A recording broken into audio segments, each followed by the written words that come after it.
Safety is a concept we all cling to because, at face value, it feels rational. Why take risks when you can remain in familiar territory? But the truth is, safety is often an illusion. What we call safety is, more often than not, the avoidance of confrontation with the unknown.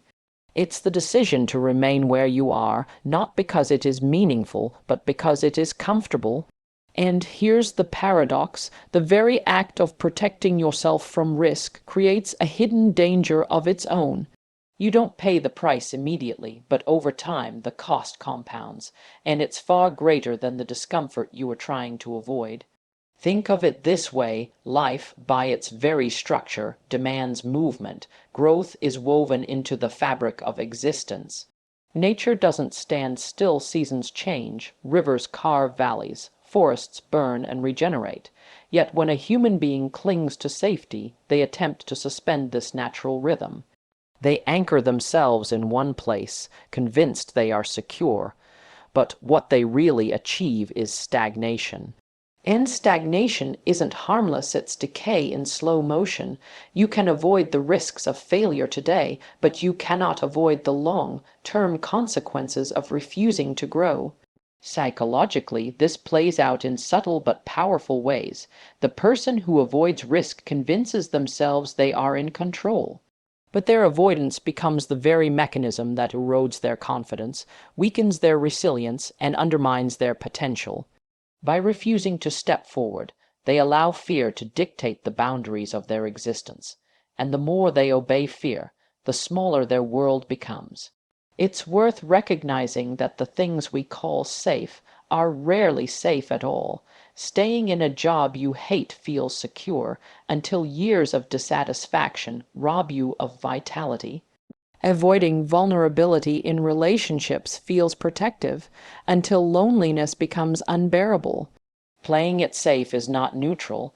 It is an active decision to trade possibility for comfort, meaning for predictability. So the question isn't whether safety protects you, it's whether the protection you think you've secured is worth the life you're sacrificing to maintain it. Because the truth is, you can spend your whole existence defending yourself from risk, only to discover that what you were defending was your fear, not your future. The real danger is not in risking too much, it's in risking nothing at all. When people choose to play it safe, they often imagine they are preserving what they already have. They think, if I don't take risks, I won't lose.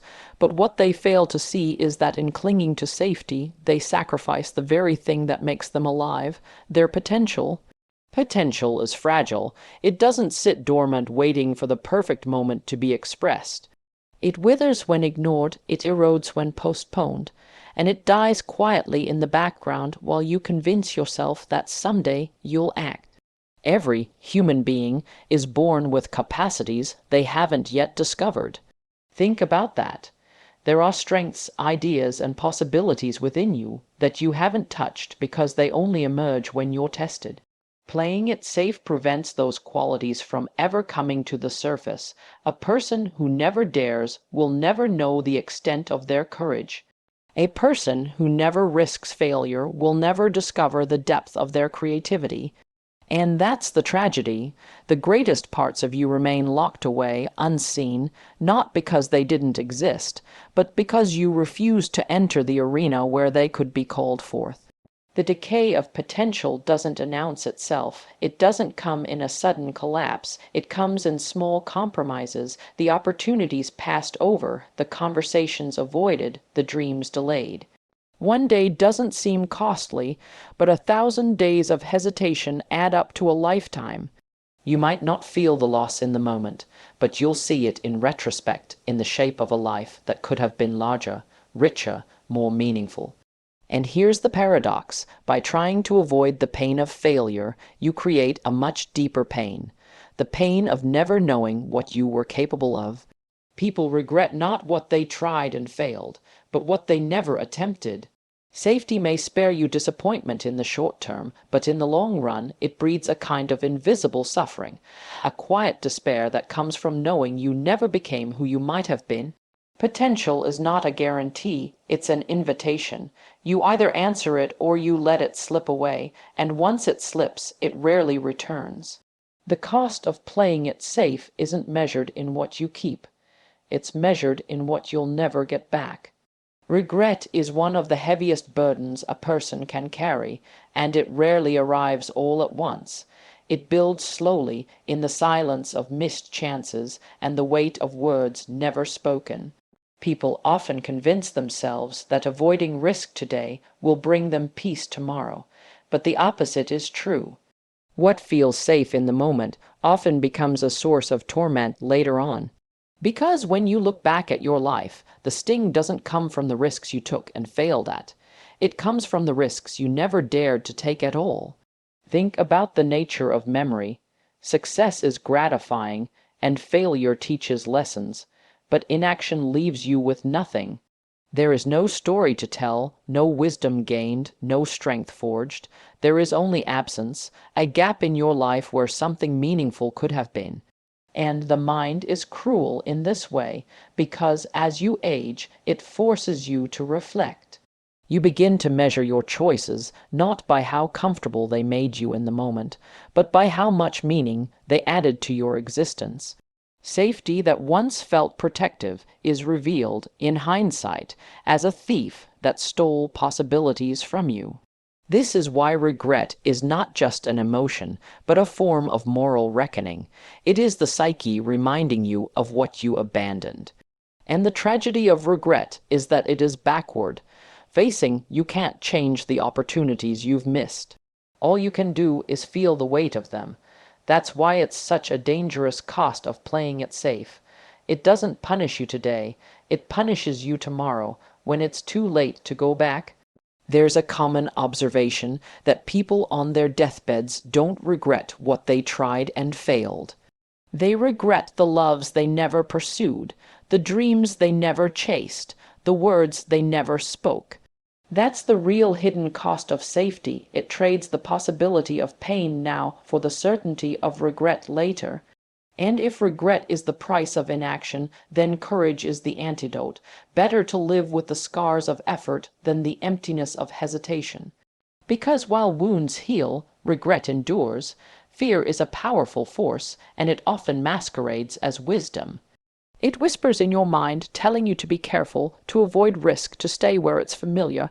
On the surface, this seems reasonable after all. Fear has evolutionary value.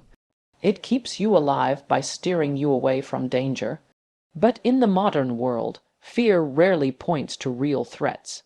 Instead, it exaggerates them, distorts them, and uses them as a compass to guide your decisions. The problem is that fear doesn't point you toward truth. It only points you away from discomfort. And if you let it lead, you'll find yourself walking a path that feels safe, but is in reality deeply unfulfilling. The danger of fear as a guide is that it shrinks your world. You avoid the interview because you're afraid of rejection, and so you never step into the career you might have had. You avoid telling someone how you truly feel because you're afraid of judgment, and so you never experience the intimacy you long for. Bit by bit, fear convinces you to trade possibility for protection, and the more you obey it, the more it grows. Soon your life is not guided by your values, or your vision, or your potential. It is guided by your avoidance of pain. Psychologically, this is corrosive. When fear dictates your decisions, you reinforce the idea that you cannot handle struggle. And every time you avoid what you fear, you confirm your own weakness. What could have been an opportunity to discover courage becomes evidence of fragility. Over time, this breeds a life that is smaller, narrower, and increasingly defined by limitation rather than growth. It's worth asking, if fear is always at the helm, where does it take you? Rarely toward fulfillment, rarely toward meaning. More often, it takes you toward regret, because the avoidance of discomfort always means the avoidance of growth. The path fear draws is smooth, but it leads downhill, to stagnation, to mediocrity, to a life you never truly chose. So the choice is stark. Either let fear define the boundaries of your existence, or confront it and reclaim the steering wheel. Because fear may keep you safe from pain, but it will also keep you safe from life. Growth never comes from ease. It emerges from struggle, from the voluntary confrontation with difficulty, from willingly stepping into situations that could break you and discovering instead that they build you. This is one of the great paradoxes of life. The very challenges we try so hard to avoid are often the ones that shape us the most. Without resistance, there is no strength. Without uncertainty, there is no courage. Without failure, there is no wisdom. To play it safe is to protect yourself not only from pain, but from the very process that makes you capable of living meaningfully.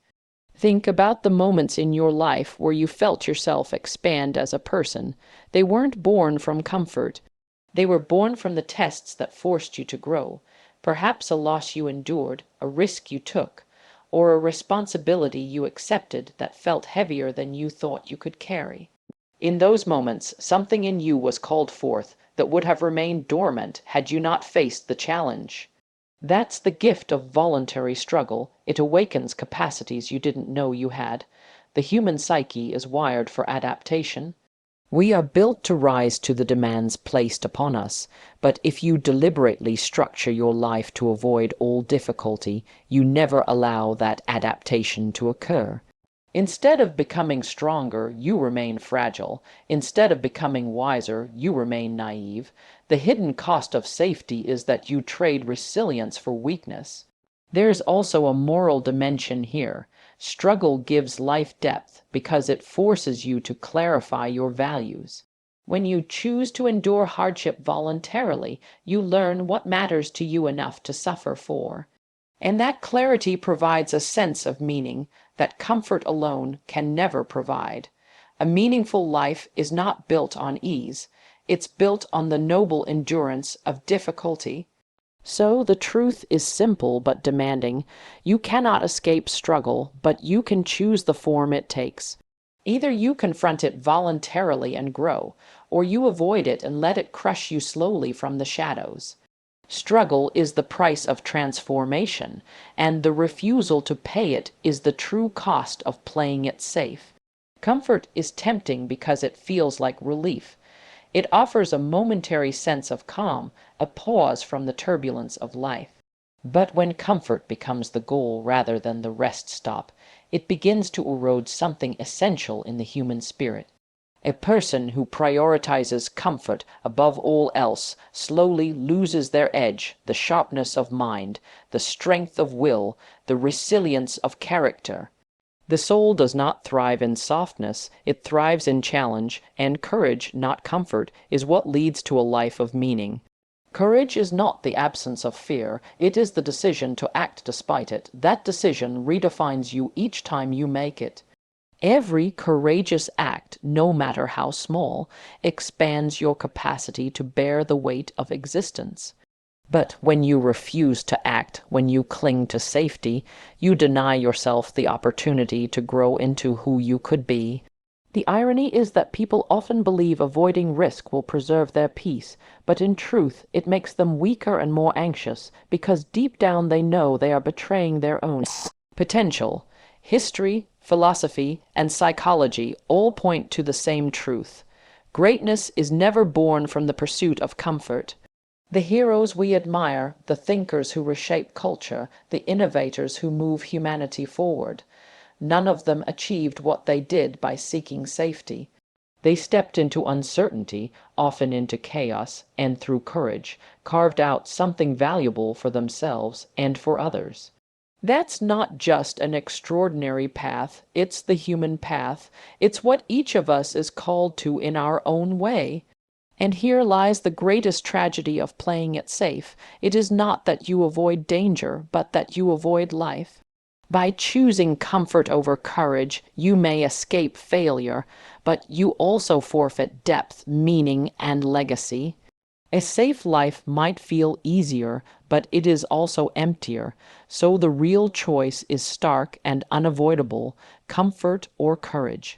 One narrows you, the other expands you. One keeps you safe, the other makes you alive, and in the end, the greatest failure is not to fall short. It is never daring at all.